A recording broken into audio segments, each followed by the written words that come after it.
Aujourd'hui, nous allons porter la leçon sur la trigonométrie. Simplement, nous aurons besoin de rappeler le théorème de Thalès et le théorème de Pythagore dont on se sert énormément. Alors, théorème de Thalès. Il est simple à retenir. Plusieurs parallèles déterminent sur des séquentes quelconques des segments proportionnels.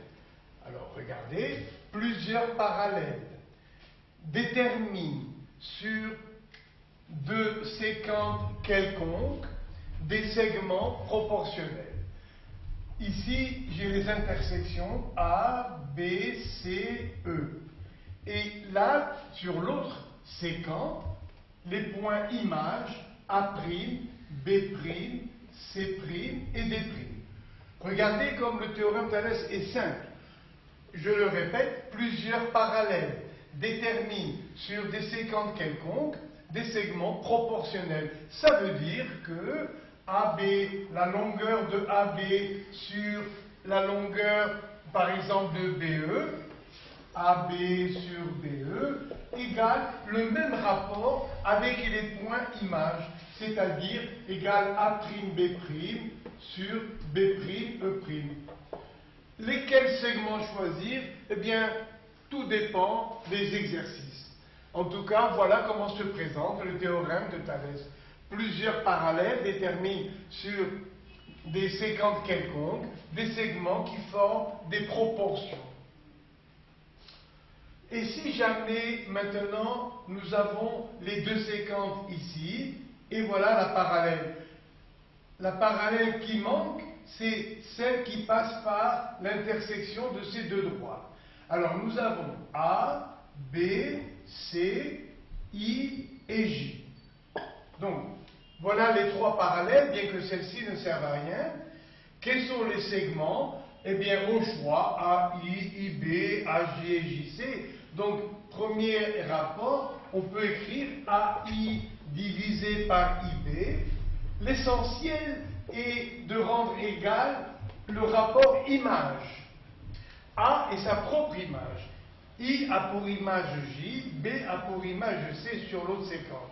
Donc, j'ai écrit AI sur IB, eh bien, je vais faire le rapport image analogue sur l'autre séquence. C'est-à-dire, ça fait AJ, quelle est l'image de IB? Eh bien, c'est JC. Ou bien encore, si j'en ai besoin, je dirais, regardez, un petit triangle sur le grand. Et je vais faire le rapport petit sur grand. Ça fait AI divisé par AB égale AJ divisé par JC. Et on démontre que c'est aussi égal à IJ sur BC. Je demande aux élèves de retenir grâce au mot petit divisé par grand, en pensant au triangle. Petit sur grand, c'est-à-dire AI sur AB égale AJ sur AC égale IJ sur BC. Voilà pour le théorème de Thalès, c'est tout ce qu'il y a à dire. On va s'en servir un petit peu pour les démonstrations en trigonométrie. Et c'est pareil pour le théorème de Pythagore. Vous le connaissez bien, vous l'avez employé énormément en 4e et 3e. Je vais juste les rappeler par acquis de conscience. Voici un triangle rectangle. Le côté opposé à l'angle droit s'appelle hypoténuse. Et nous avons ensuite les côtés de l'angle droit, AB et AC. Que nous dit le théorème de Pythagore? Eh bien, le carré de l'hypoténuse, c'est-à-dire sa longueur au carré, est égal à la somme des carrés des côtés de l'angle droit. Ça fait AB carré plus AC carré. Un exemple, si AB vaut 2 unités, AC en vaut 4, quelle est la longueur de BC? Bien. Alors on va écrire CB carré, le carré de l'hypoténuse est égal à la somme des carrés des côtés de l'angle droit. Donc ça nous fait 2 au carré plus 4 au carré. C'est-à-dire CB carré égale 4 plus 16 égale 20, c'est-à-dire 4 fois 5. Donc CB égale racine de 20. Je préfère écrire 4 fois 5, parce que racine de 4 ça fait 2. Donc ça nous fait 2 racines de 5. Encore un petit exemple. Donc ici nous avons 5 unités, ici 4, et on demande quelle est cette longueur. Mettons des lettres A, B, C. Alors, nous voulons chercher la longueur de AB, que j'ai appelée X. Donc ça fait X au carré, plus 4 au carré, ça fait 16, égale le carré de l'hypoténuse, c'est-à-dire 25. D'où X au carré égale 25 moins 16. Ça fait X au carré égale 9. Et comme X est une longueur, c'est automatiquement un nombre positif. Voilà, c'est-à-dire X égale 3. En réalité, une longueur n'a pas de signe. On dit cette distance de moi à la fenêtre, eh bien c'est 5 mètres. On ne dit pas aux gens c'est plus 5. Un nombre comme une longueur n'a pas de signe, mais quand on fait de l'algèbre, quand il n'y a pas de signe, eh bien le nombre est considéré comme positif. Voilà, j'en ai fini. J'ai promis de faire rapidement le rappel du théorème de Thalès et du théorème de Pythagore. Et maintenant, donc, j'enchaîne sur la trigonométrie. Il y a 2 chapitres en trigonométrie très différents l'un de l'autre. Premièrement, la trigonométrie dans le triangle rectangle, étudiée en 3e et un petit peu en 4e avec le cosinus, et la trigonométrie sur le cercle. Alors là, vous voyez, c'est important et on s'en sert jusqu'au baccalauréat. Je pense que ce soir, on va aborder les 2 chapitres. Trigonométrie dans le triangle et trigonométrie dans le cercle. Alors, premièrement, la trigonométrie dans le triangle. Révision de la classe de 3e. Dans le triangle rectangle. Voici un triangle rectangle. A, B, C. D'hypoténuse AC. Et j'appelle X la mesure de cet angle. Voilà, X. Et Y la mesure de l'autre angle. Commençons par l'angle X. En face de l'angle X se trouve BC qu'on appelle le côté opposé. Puis l'angle X est limité par les 2 côtés AB et AC. Bon, AC a déjà reçu le nom d'hypoténuse. Et le côté AB s'appelle le côté adjacent à l'angle X. C'est celui qui finit l'angle X. Si je m'intéresse à l'angle Y, eh bien, son côté opposé, ce sera AB, et son côté adjacent, qui le limite, sera BC. Alors, revenons à l'angle X. Il y a 3 nombres associés à l'angle X, à la mesure de X. Ces nombres sont sinus X, cosinus X et tangente X. Alors, sinus X égale le rapport du côté opposé à l'hypoténuse.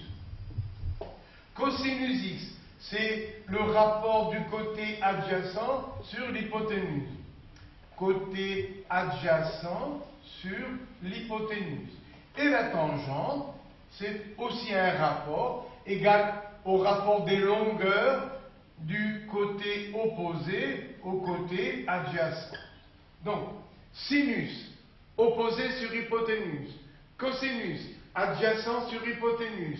Tangente, opposé sur adjacent. Comment retenir le sinus? Ce n'est pas une plaisanterie, mais c'est un moyen pour retenir, appelé moyen mnémotechnique. Lorsqu'on débute cette phrase, synopie, je sais que ce n'est pas une plaisanterie, mais c'est un moyen pour retenir. Quels sont les sons qu'on écoute quand on écrit synopie? C'est drôle et c'est même un peu amusant. Regardez, on dit sin, donc c'est le sinus. Le S dans la langue ne se prononce pas. On dit hop, synopite. On ne prononce pas le S. Donc voilà le son hop.